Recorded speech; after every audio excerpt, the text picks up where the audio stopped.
virtual, but we are working. Got it. But we're all working on it. So my kids are 24 and 22. And up until COVID, we used to go to Japan every summer for about a month and stay with my in-laws out in Gifu Prefecture. So we've been working on, being a bicultural family, and this really influences what I write. So I am a hybrid author. I am independently published with 2 books. My first 2 books are Tanabata Wish and Breathe, which came out in 2017 and 2018. And I have 2 traditionally published books with Tor Teen, which is under the Macmillan umbrella.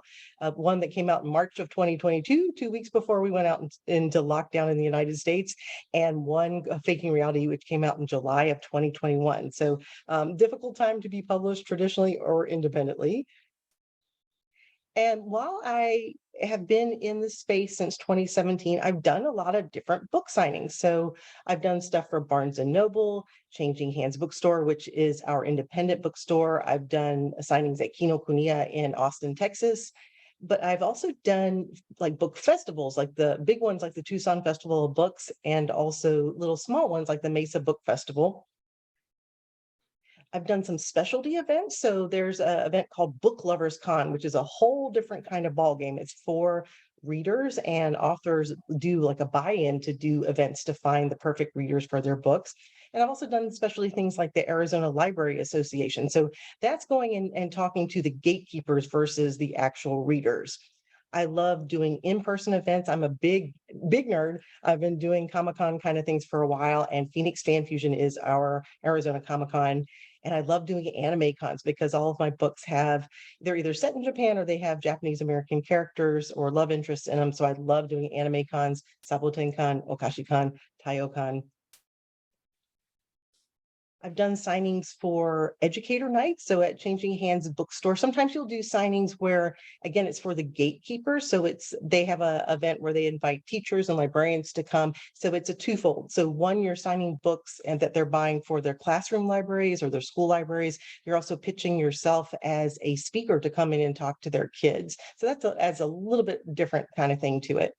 I've done things at the Tempe Library Con. And so library cons are an interesting beast. And when I was first invited to do that, I'm like, why would you want to buy books if you're at the library? But you would be surprised. I actually did really well at the Library Con. It was outside. They were doing a Comic-Con kind of thing where they invited families to come in costume. They had a cosplay contest. So I put up my little tent and sold some books. So it was an unusual thing to do, but it can be, a form of income for you. Sometimes we have done local author book fairs and community fairs. So the reason I told you about all these different things is because you might be surprised to know that all of these events, about 85% of them, I did before I was traditionally published. So yes, you can do this as an independent author or a hybrid author or a traditionally published author. So there are 2 major types of book signings. One where you are the bookseller, and one where you are not the bookseller. And that's the big 2 umbrellas that they're underneath. And under each of those, and we're going to break these down, there are different signings that you might do. And there's like different things that you might need for each one, depending on what you are doing. So let's start with just a simple signing. So it's a very simple signing. It's like the Barnes and Noble kind of thing. They invite you to come. All you need is a Sharpie, some swag, maybe your smile. The books are already there. You don't have to make sure that they are ordered and that they will be there. Money never touches your hand. All you do is you just sign the books, smile, take selfies with people, and you just give customer service to your readers. That's the easiest one. You might do one if you're invited to a book festival. You might be doing like either a panel or a workshop. So again, you need your Sharpie, your smile, some swag. And then here's the thing that people forget all the time. If you're invited to do like a panel, people may not recognize your face, but they'll recognize and remember your book cover. So always have like your own copy of your books that you put in front of you, like right next to your name. So that way people can put those 2 things together. And then also you'll have people at the end will come up and say, hey, may I take a picture? Because even if they're not buying it there, maybe there's like, the biggest fish out there that's at the book festival and they don't have time to go stand in line for you, that they might come back and get it later. So always have your books like standing up in front of you when you're talking, just as a form of marketing. And then if you are doing like a panel or workshop, obviously make sure you have your notes and any special equipment with you. So I highly recommend that you have your own set of cords and connections for your laptop or your tablet or whatever you're bringing with you, that it has your name on it, and that you always have it with you. So do not presume that they will have that ready for you. And the other thing I usually tell people, especially if you're not quite so techno savvy and you can't figure things out really easily, is make your presentation in such a way that you can do it without it. So if all your technology fails or there's a lag as they're trying to figure it out, that you just start on time, you're not flustered, you just keep on going. And if they can get it up and running, then you just jump back in. If you can't get up and running, it doesn't matter. It was just, icing on the cake. You can do it without it. So again, with a simple signing or with a panel or workshop, the books are already there. Money never touches your hand.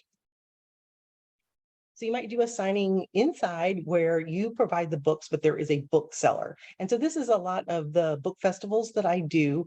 There is somebody else who's acting as the bookseller. They hold the license for, because I'm in America, the license for the state or the city that you're in. They collect all the money. You just sign the books and hand sell. They collect the money, they pay the taxes on it, and either they write you a check right there or they pay you after the event for the books that you brought in. So if you're doing those types of things, make sure you ask if there is going to be a table and chair. Do not presume that there will a table and chair will be there. Ask them ahead of time, and then ask them also, how does the accounting work for the books, to make sure that you are paid for the books that you bring in with you. Some people use like a bookmark kind of system, or you may do like an accounting, like you're checking in 10 copies of each of your 4 books, and like this is how many you had left. But just it's perfectly acceptable to say, hey, how are we doing the accounting on this? I want to just make sure that our numbers line up. So another type of selling is where you are selling the books. So you, along with all the other things, the chairs and the tables and everything, that if you need them, you need to have a copy of your business license. And I don't understand how it works outside of the United States or outside of Arizona, but there have been places where they've asked to see my license, and then there's a lot of places that don't. But if you are doing hand selling, you're doing a lot of hand selling, you are a small business and you must be above board with taxes and paying, who you owe money to. The other thing you would need if you're selling books yourself is like a cash box or like a fanny pack or something that has a lot of small bills in it, or so that way you can make change for people. I use a Square. Most people don't carry cash. So you need to have something that you can run cards on, and they're not free, and there's a transaction fee every time you use it, but it's better than losing the sale altogether. And you may have to adjust the sale price a little bit to account for that. But have some kind of Venmo or a Square or something that you can take cards on. You might do signing events outside where you're selling the books. And in that case, you need to have like your whole kit of everything else we've already talked about, plus a tent. So the good thing is yes, it's expensive buying a tent, but it's something that you could use in your personal life. So let's say you decide for a year that you're going to do it and it's really not for you. It's not that huge of an investment and you can use it for other things. So if you have a tent though, you have to have weights to go on it. And some of the outside places insist that you have weights because it can be a liability if it's a windy day and your tent falls over and lands on somebody. So the weights that I have, I just bought at a Home Depot, like a home store, and it looks like just like a circular weight. But you can also use like a jug and fill it with water or sand, just something that you can attach and make sure that it's not going to blow around. Obviously, if you're outside during the day, you're going to need some sunscreen, water, at least a gallon of water. And then I like to have like a wagon or something to haul your stuff in. Now, obviously, if you live in Shibuya in an apartment and you're going by subway to do an outside signing, this isn't going to work for you. If you have a car and you can drive, then you can load everything in your car and take it with you. And you may decide, again, if you live in Shibuya, it's like, okay, outside stuff is not for me. I can't do that. I just can't move the stuff. It's too big of a pain. And that's fine. But it is fun to do outside events. One of the things that you need to think of is, are you prepared for bad weather? And one of the things that I bring with me is a clear shower curtain, so I can put it over top of the table without having to take everything down. And if you're going to be there overnight, if it's like a whole weekend, how are you going to secure your booth? Are you going to take everything down and reset up every day, or just the books? And obviously you would take your money system with you. So just extra things for you to think about as you're building out your kit. Some of these things might be hybrid with like lots of moving parts. And what I do to keep from getting overwhelmed when I have like several different pieces going in one weekend is I'll break them down into subsections and organize them to just to help me keep track of it. And sometimes there's some overlap. So, or I'll have like a little list or a post-it note that says, don't forget this, this, and this. But it just helps me, even if it's a little bit redundant, so that way I don't leave a key piece of something behind. One of the things you need to ask, depending on wherever you are, is there Wi-Fi available? So if you're running cards, yeah, on like Square or something like that, you're going to need Wi-Fi. Some of the things like in the hotels, they're going to charge you for Wi-Fi up to like $25 a day. But if you're down in the basement of a convention center, and you won't know until you get there, you may be so far down in the bowels of the basement that you can't get a service. So you may have to get on their Wi-Fi and pay. So get there early, test out all your equipment and make sure it's going to work. Have a plan A, have a plan B, have a plan C. Don't forget to bring an extra external battery, because you, especially if you're running cards all day, you will run your phone down really, really fast, and you'll run your Square down really fast. So make sure you have an external battery with you and the cord, and don't forget to charge it, because I've done that where I thought I charged it and I didn't, and I got to the event and I needed it. So learn from my mistakes. So that's for like if you're doing like big events, but you should always have, as an entrepreneur, a small little roll and go kit that you carry with you all the time. So in your backpack, in your car, in your briefcase, in your purse, and it should have your bookmarks. I prefer book like postcards of my books, and that's what you see in the top left-hand corner.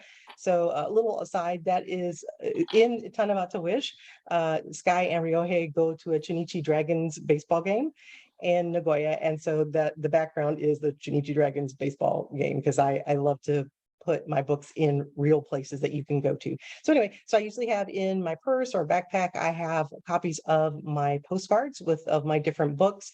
I like to attach something small to them. So a bookmark, but like on the right-hand side, you'll see it's like a metal bookmark, and you can get those fairly cheaply for, about $1 or less. And it doesn't, not everybody gets one, only like the special people that might actually move towards buying your books would get one of those. And I just staple that to the postcard because I want them to remember who gave it to them. And I usually keep some nice pens in my little bag with it all. And I like to use Fude pens because I like to do calligraphy for people. So let's set up an author table. So you've been invited to an event and you need to pack your box and you're ready to go.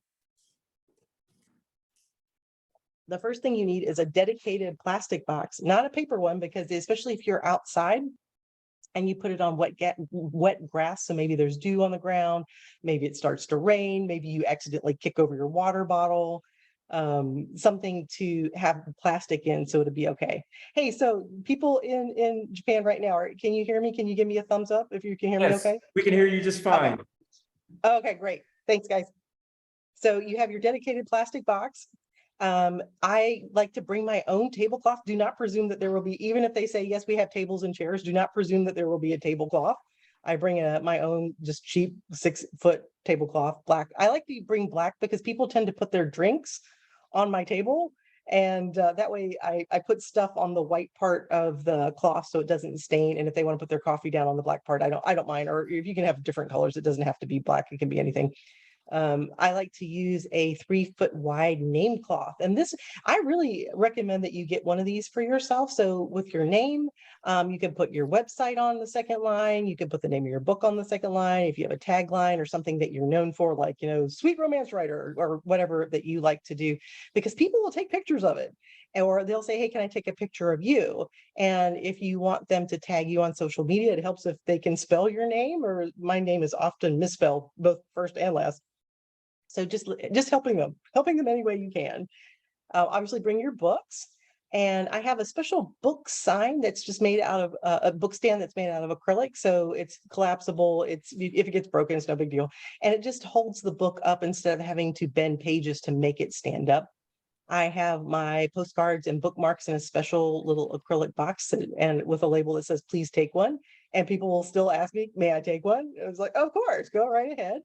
I have a price list because people will still ask you, even though the price list is on there, and you may have to change it for what kind of event you're doing. So you may, if you're selling in a store, it might be like $11.99 for your paperback. But if you're doing an event, you're like, no, it's $12 even. And I'm going to pay the tax on it for you. So we don't have to figure that out. just to make things easier. I usually have a piece of paper that has my social media handles on it so people can follow me if they enjoy what I do or they enjoy what I'm about, that they can follow me on social media. And then I always want to have some kind of game or giveaway, something to get people to stop and interact with you, because there is nothing more painful is if you walk into a bookstore and it's like, author signing, and the author is sitting behind a table. There's nothing on the table besides this pile of books. They're not looking at you. They're on their, at worst, they're on their phone, and there's no energy to it. And there's no reason to stop unless, something very specific catches your eye. So we want them to stop and talk to you. So because my books are either set in Japan or have Japanese American main characters or love interests, I usually have a candy game, and I have some Japanese candy, and you'll see that my chopsticks have fallen off the chopstick rest. But part of my thing is, like, if you come to my table, I'm like, hey, would you like some candy? Just to get their attention. Here's one little catch. You have to use chopsticks to pick it up. So either they say, no, thank you, I don't eat candy. And I said, that's okay. You can just show me your mad skills if you want to. Or they'll say, I don't know how to use chopsticks. And to which I say, let me show you. I would love to show you how to do that. And all you have to do is get the candy out of the bowl onto the table. You can flip it out. I don't care. Or they'll be like, oh, I know how to use chopsticks. And so they'll come over and very proudly show me. And then I say, are you ambidextrous? Let me see if you can do it with your other hand. And they try. So it's a game. It's about them. And then after we have the rapport going, then I talk about my books, and we're going to talk about how you sell your books. But right now, we just want them to stop. We want them to stop and talk to you and give you a chance to open the door to have a real conversation with them. Some other things that you might want for your author table are, and if you don't want like a dark colored tablecloth, you could get something that matches your tone or your theme or your book covers. You could put like colorful fabrics on there, or like sparkly kind of stuff. You can put decorative items on your table that like really link into your story. So in Tanabata Wish, you might see the little red Daruma. Daruma-san is up there on the green little divider, and there's a Daruma-san in Tanabata Wish. So if you've been to Japan, if you're studying Japanese, it catches people's eyes, and whether they're like, okay, I know what that is. It's something about wishing and I can't remember, but we can again have that authentic conversation, and I can talk to them a little bit of like, have you been to Japan? Do you speak Japanese? And we can have a conversation that's beyond buy my book, buy my book, buy my book. The green thing is a locker divider, and it just makes visual interest because you have like different levels of things. On the left-hand side of the table, there's a laminated QR code for my Instagram. So you can just like click a picture and it automatically, you follow me on Instagram, just making it easy. I like to do an upsell goodie bag, and in some places that this does not work. So like if I'm doing it at Barnes and Noble, it's not going to work. But if I'm working with another bookseller at an outside event, or I'm the bookseller, what I do is like, hey, you can get the paperback, it's $12, or if you want to do the goodie bag for $20, you get an organza bag, a copy of the book that I sign, and then I have like this little box that you get to pick one Korean face mask, one Japanese bath biz, and one little metal bookmark, or sometimes I have chopsticks, or I have different things. But anyway, but that idea of I call it the Starbucks effect, because people get to put it together themselves. It has this special components, but you get to choose how to make it nice. So, and that's $20. So it's like, hey, if you need a gift, there you go. And that works really, really well. I like to print out something about the books, and I put it in an acrylic holder that stands up, and it just says, if you like this and this, then you might like this book. Here's some comp titles or movie titles that you might like. And then just to zhuzh things up a little bit, I put the price of the books in that little tiny white square on the right-hand side towards the front of the table. And you can just put a piece of a paper, it might fly away, but that it's just a little bit heavy. It keeps it from flying away. It's just something that makes it more interesting and visually appealing. It just gets people to stop and talk to you a little bit. So, but the idea of like, you have all this stuff, it lives in its own dedicated box, or you have like a little checklist for like the last minute things, like, make sure you charge your batteries. But that way, if somebody says, oh, hey, we have this opening at our event, and can you come? You're like, yes, I can. Like, boom, ready to go, ready to show up.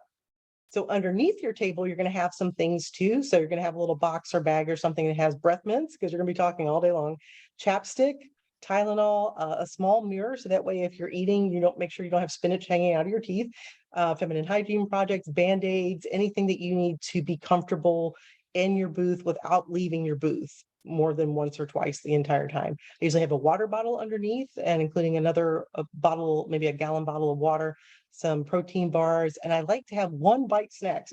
And I've learned this the hard way because every time I go and I take like a big bite of something, I will get like a bunch of people at the same time. So I learned that when I'm boothing, like hardcore boothing, really busy, I bring like one bite things, like eat one piece at a time. And the newest thing I found were grapes. Grapes work great because they have a natural sugar to them. So it gets your blood sugar up, but it's not going to like crash your blood sugar quite so much. And it also has a lot of natural water in it. So, and you're going to be thirsty from talking and standing outside. So grapes are great, but I know grapes in Japan are ridiculously expensive. So maybe Mikan or something like that, that has that high water, high natural sugar thing just to keep you energized while you're out in your booth.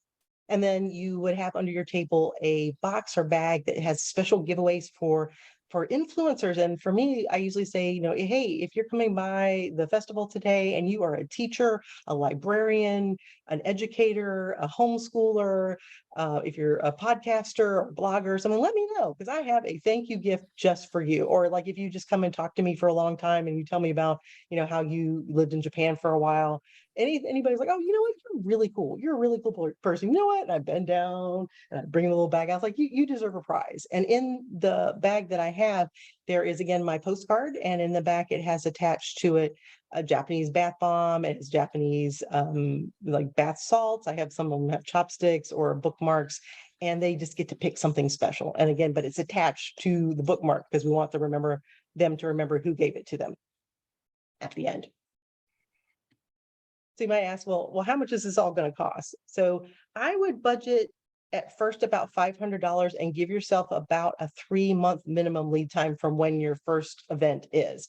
And it's a lot of money right up front, but there's a lot of it's just those one-off purchases. Like you only need to really buy your little 3-foot table runner once. Or there's things with setup fees. So the first time you make the bookmarks or the postcards, you may have to do a setup fee, but after that, it's just paying for the cards and the printing. You may have to factor in, like for me with the candy game, I have to buy candy quite a lot. So there's things you're gonna have to replenish often, but just give yourself about $500, but you might not even need that depending on what you want and what kind of events you're going to do. If you are going to do the outside events where you need to buy like the tent and the table and the chairs and everything, then you might need a higher budget and a little bit more time to do the design because you don't want to make an expensive mistake because you were in such a hurry or have to pay, the rush fee because you didn't give yourself enough lead time. So some of the extra money that you might need in that budget is again from like multiple plastic boxes for your gear. They have retractable signs that are really, really nice. And I love retractable signs because when you're doing like really, really big events when people's eyes are always going this way as they're looking down all the booths, if you have the retractable sign, it's vertical. And so it just stops. It makes people's eyes stop and look at something else. And even if they go back to scanning after that, it's okay. But that idea of like, you want the things to make their eyes stop tracking just for a minute and catch their attention because it's all about attention at the end of the day. You may want to, if you have multiple books out, you might want to spend some money working with a graphic artist so that way you have like a cohesive brand to make sure that your covers aren't clashing. If you have control over your covers, if you're indie, you can do that. If you're not, it might not work. Just to make sure that you have like a cohesive brand that you're bringing to the table. If you have things that could be used in a classroom for homeschoolers or librarians, maybe hiring educators, professional educators to create a curriculum, lesson plans, or something to go along with your book. I totally did that for my book, Breathe, which is YA. I had a high school history teacher and a high school science teacher make me curriculum for it. So that way I could offer that for free to other educators who want to use my book in their classroom. If you're doing a big event outside, maybe you get some branded bags. So whether that's a plastic bag with your logo on it or some like really cheap from like IKEA kind of things or like really cheap branded bags. Like if you buy my book, you get one. So you're helping people carry stuff around. You can do that. And maybe you want to buy like a wagon or a dolly or something to move your equipment because sometimes you may have to move stuff solo or move it from space to space within the event. So they're really don't put your back out. Go ahead and invest in that, even if it looks kind of silly. So you might say, well, where do you buy all this stuff, Sarah? So Amazon is the easiest. I've also bought stuff from office supply stores. There is a company called Myron, and they do promotional products, so like pens and things like that. Ally Express is a great place to get bookmarks. That's where I usually get my metal bookmarks from, and Ally Express is part of Alibaba. If your books are set in Japan and you're coming to somewhere, in the United States or Great Britain or something outside, go to Daiso. Go to Daiso. Daiso has the coolest stuff, like bringing stuff like inexpensive from Daiso. You could get local craftspeople to make your stuff, or Etsy, but it can add up really, really fast. So make sure that everything that you make for swag, it is on brand for who you are, what your books are about, and make sure that it's correct for your audience. And this is a little bit of a hyperbole, but the idea of like, don't make shot glasses for like your picture book for kindergartners, that wouldn't make sense. That's a little over the top. But another example that is a true example is I was at Book Lovers Con. And again, Book Lovers Con is for readers. Authors buy into it. Every time you turn around, somebody's giving you something for free. And so this one author had these really lovely coffee cups that had her name very nicely branded on them. She was giving them out to everybody.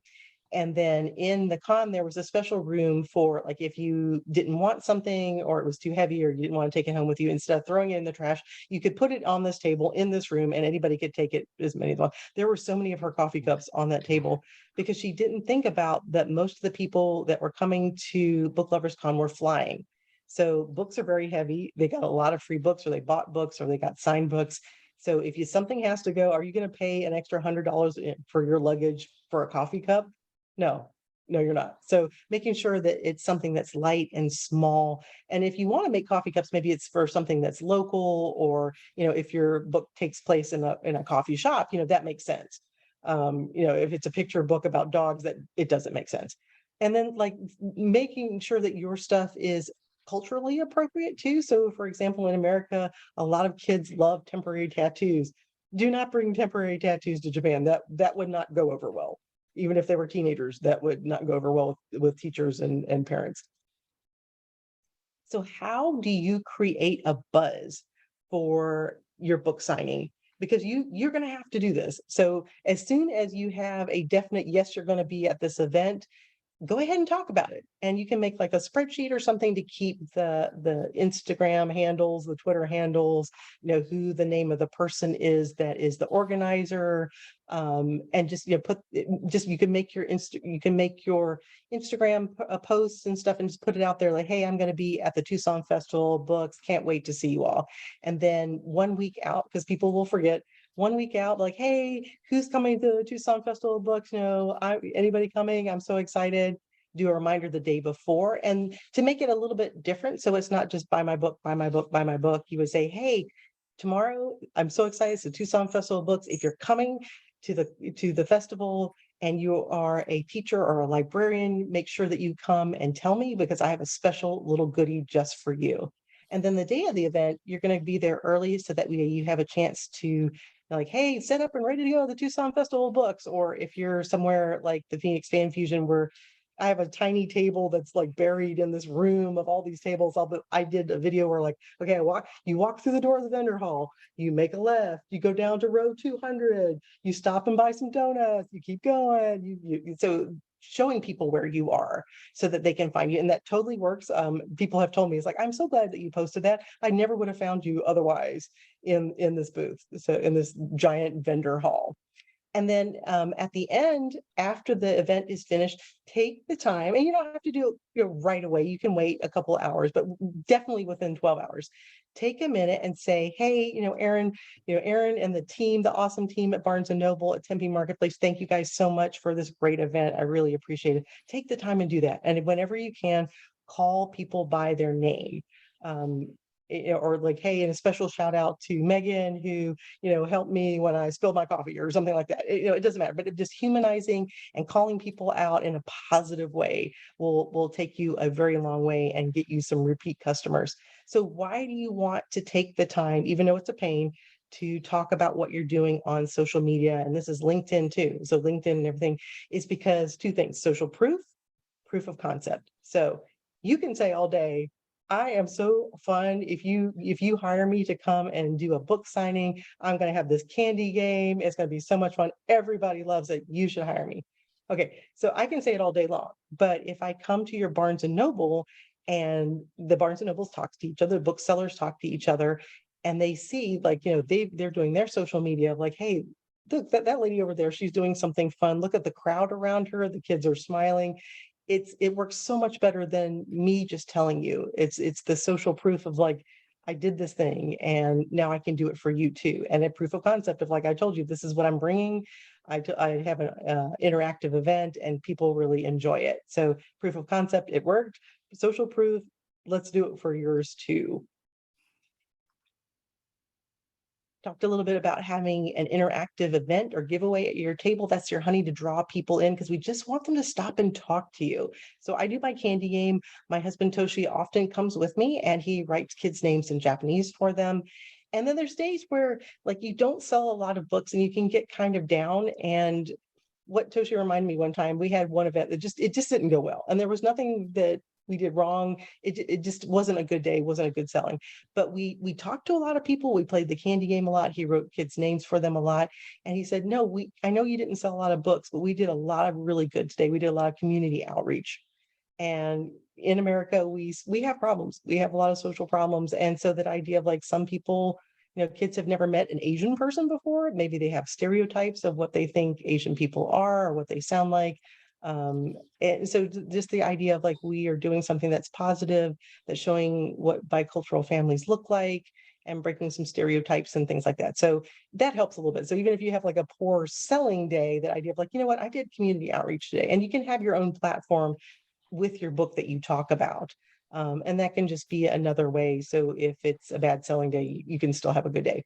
But again, everything must be on brand for what you're doing. And then everything needs to link back to how they can find you, how they can buy the book, even if it's not today.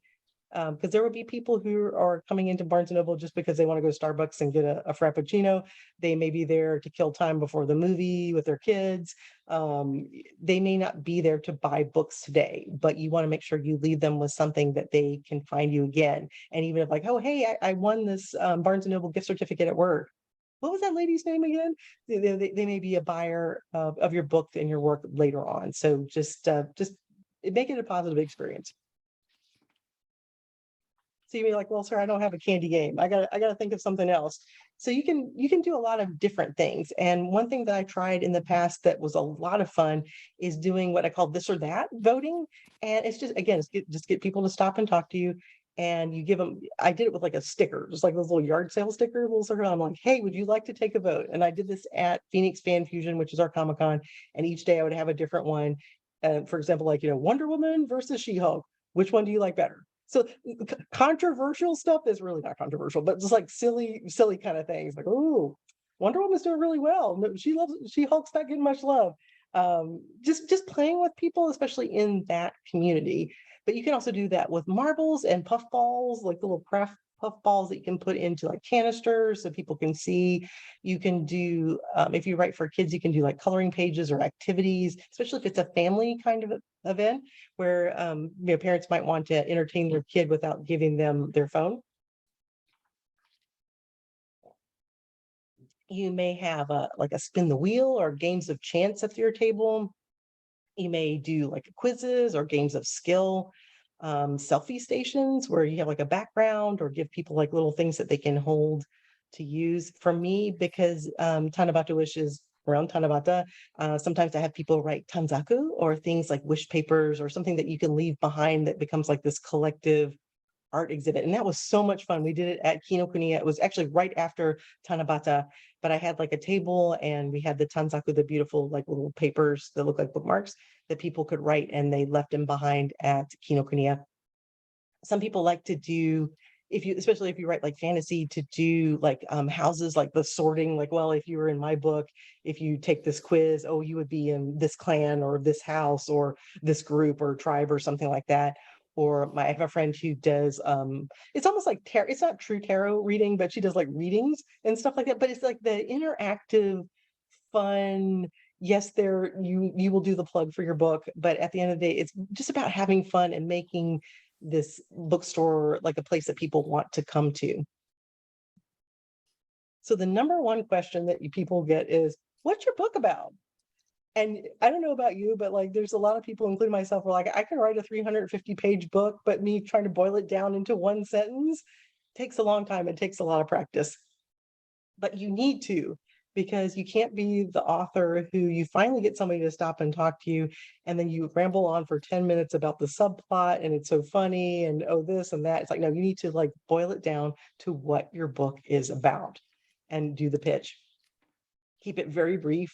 I like to use movies and TV shows first as a comp, because just more people will know, even if they haven't watched it, they may know it passively what it is, and then you can double down into books if you get their attention. I have a special formula which I'll tell you in just a second. Make it about the customer. Make it about the customer. What do they want? What are they looking for? And then if you can help them, again, the customer service kind of thing. So if you come up to my table and I ask you what you like to read and you say horror, that's not me. None of my books are, about horror. But I'll say, hey, have you read any books by Tom Levine? Tom's a friend of mine. Hey, they probably have his books over in the YA section. He's a local author too. So just referring customers to your friends, your other author friends. So I'm going to take a break for just a second and see in the chat if there's a question. Are you in Arizona now? Yes. And so DI says, originally from Tucson. Yay! So I am in Phoenix, but I am moving to Chicago. My husband's already there, and I am packing up my house right now. So if you have any Chicago links, please hit me up. Why is this not? Okay, so the formula. What is your book about? So keeping it super brief, you tell them the title of your book, you give them a broad classification, a specific classification, and a one-sentence plot summary. So if we were talking about my book, Every Reason We Shouldn't, I said, Every Reason We Shouldn't is a contemporary YA book with an enemies to lovers romance. It features a 16-year-old washed-up Olympic-level figure skater and the short-track speed skater who reignites her competitive flame and wins her heart. So there's a couple of very specific adjectives in here. It's a contemporary YA. It's not historical fiction. It's not fantasy.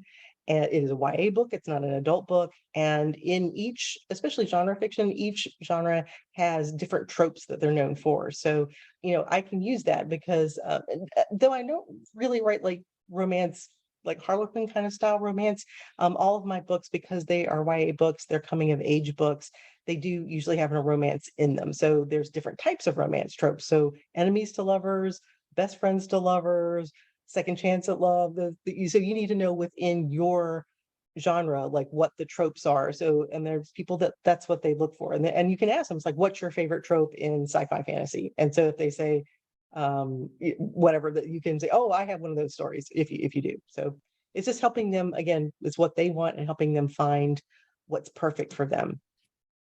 So you might say, well, I have more than one book.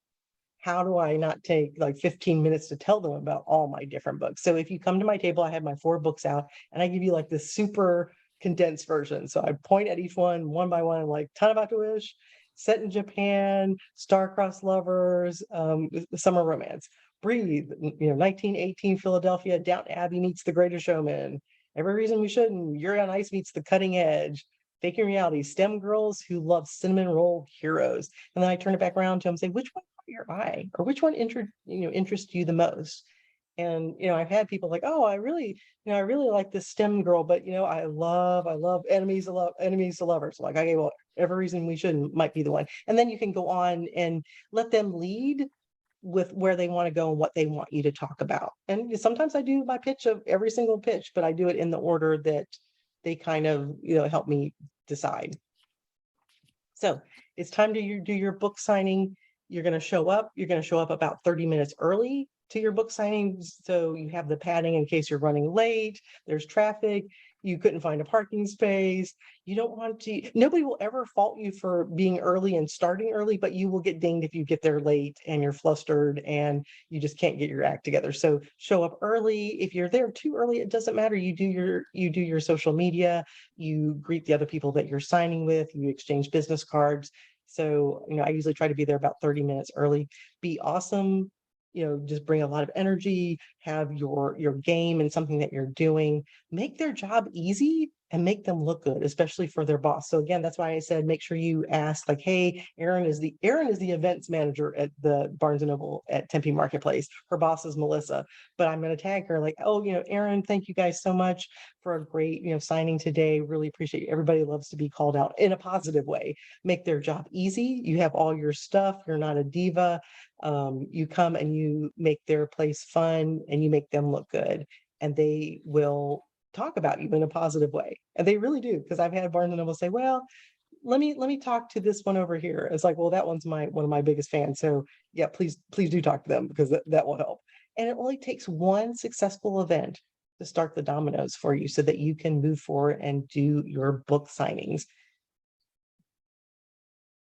So if you like, and I have my email and stuff at the end I have a worksheet that has some of the things that you need to bring and what to pack. And there's like a little bit of worksheet that you can do for afterwards. So I like to keep stats. So obviously you want to know how many books you sold, how many books you sold of each of your titles, the hardbacks versus the paperbacks. But I also like to count like how many postcards I gave away, how many bookmarks I gave away, how many of the little special giveaways I gave away. And then I watch not so much with my Tor Teen books, because I can't see those as well, and I can only measure on like Amazon.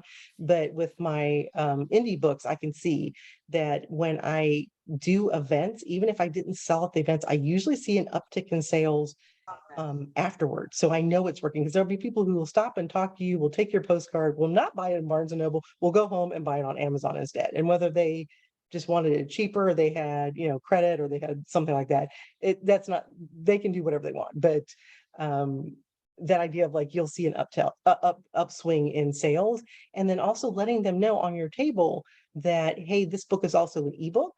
This book is also an audiobook. So some people only like audiobooks. I never thought I would love audiobooks, but I really do. So on this worksheet, along with the stats, you're going to keep your expenses. So in the United States, for our taxes, we're allowed to do mileage, and it changes a little bit each year. If you are doing some events where you are the bookseller, there's usually a table fee. So be prepared that you can't just show up, that you're usually going to have to do some kind of buy-in. So for me at the Phoenix Fan Fusion, which is our Comic-Con, it's almost $200 for 3 foot of table. It's a lot of money, but it's 4 days, and it's deep into my audience, so it's totally worth the money. If you are running cards like on a square or something like that, there is usually a fee for that. So just be prepared, and you can fold it into how much you're charging or whatever. There's sometimes parking fees, and along with gas and food. So usually bring your food with you, save some money, but part of your food might be like, hey, if you had your partner or one of your kids or something working with you, you take them out for dinner afterwards or something like that. You can totally do that. And then any money that you needed for like special giveaways, extra things that you need. So no two events are ever alike. And even if it's the same event, even if you do the same like book festival, each year is a little bit different. So I like to take it a little bit deeper, and ask myself some questions. So before I go, it's like, what's my goal for this event? And obviously it's beyond sell a lot of books. Your goal can be something different, like, I have a new book out, and this is the first time I'm talking about it. So I really need to work on making a good pitch for this book, that it can come out like, I could do it in my sleep. And then, or it might be like, hey, I need to find out who is some new author friends, or I need to find somebody to do my next book cover, and I'm changing genres. I'm going to see who else is out here and what they have, and talk to them about, see if I can find something. So you can have different goals that are beyond just, I want to sell more books. And then of course, like, did you meet that goal? Why or not? Give yourself a little bit of grace. So even if it is a disaster, you can say, what did I do well at this event? And it can be like, I fixed my diet. I had my little 1-bite treats. I brought my grapes with me, or my Mikan, and my energy was high. I stood most of the time. I talked to people a lot. I didn't get the slump at 4 p.m. and just was like a potato. What do I need to do differently next time? So even if I've had a really, really good show, there's always something that I can improve on. And maybe it's like, I saw somebody else doing this thing and it was awesome. I'm totally going to steal their idea, put my own little spin on it, and I'm going to incorporate it into my next event. And then the last one is, should I do this event again? And you can, and because you have the statistics of like how much you've spent, for the table buy-in and how much money that you made, it helps you understand, like, should I really do this event again? And sometimes you won't break even. Sometimes you'll actually go in the hole, but you're like, no, but I got the credibility. So not everybody can do the Tucson Festival of Books. And the fact that I got to do that was great social proof. And it's marketing. It's not actually business, it's marketing.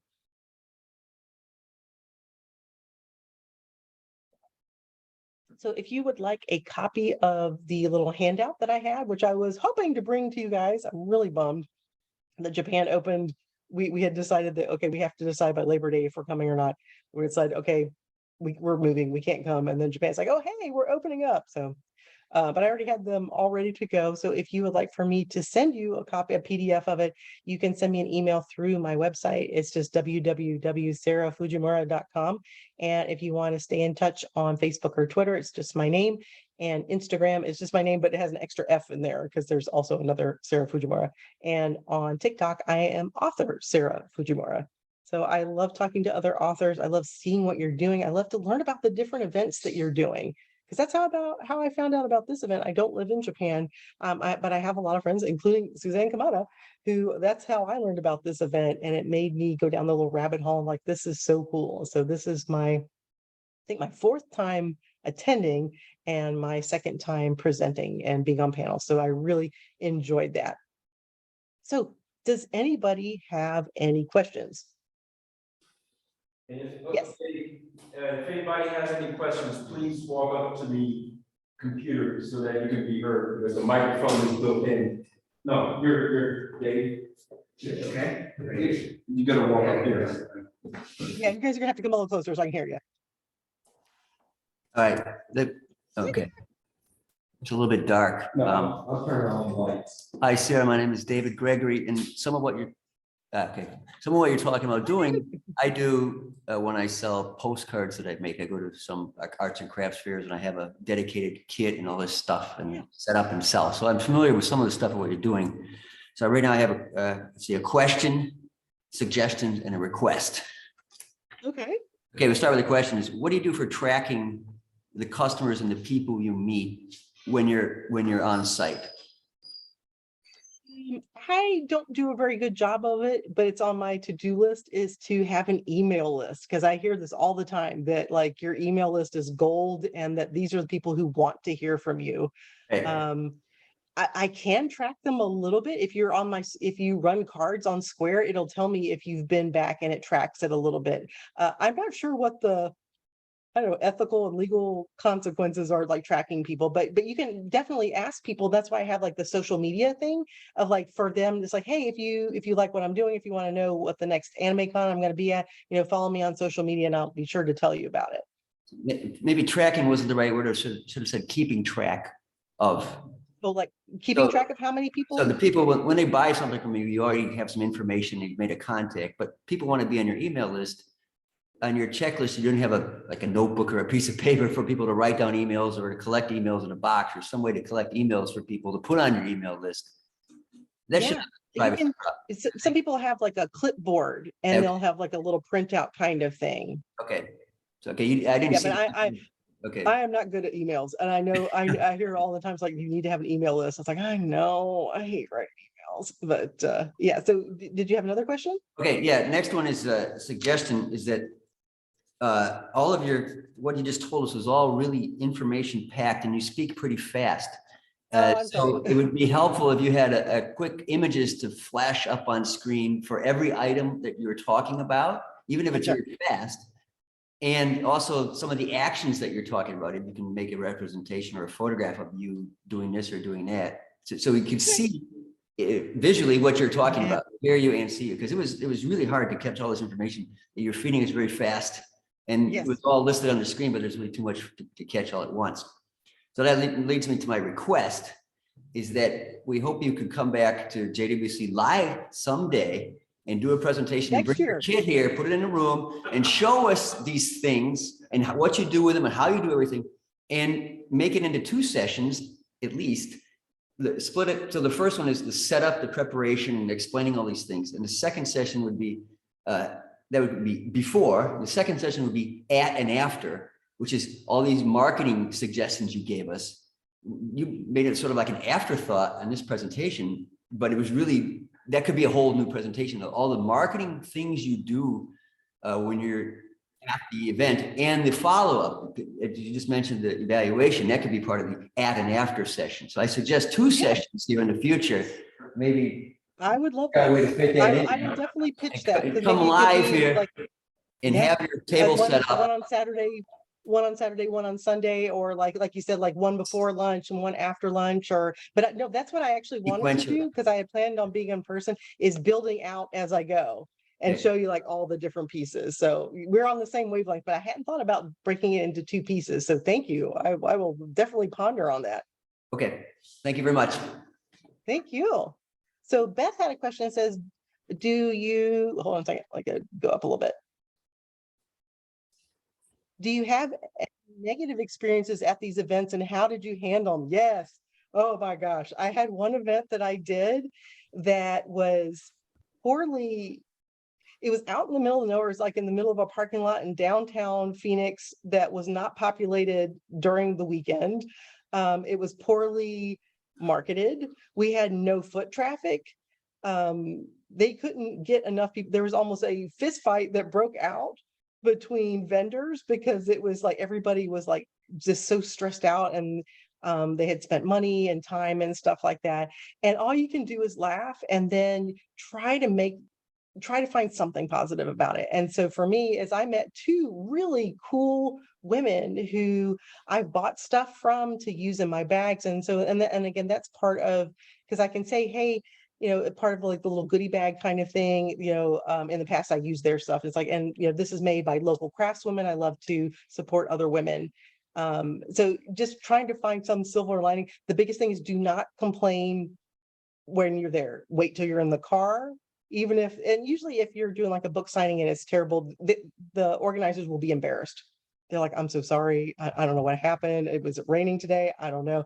And just like, it's okay. It's okay. It's fine. It's fine. Don't worry about it. When you get in the car, then you can call up your best friend or your spouse and complain and be like, these people don't know what they're doing.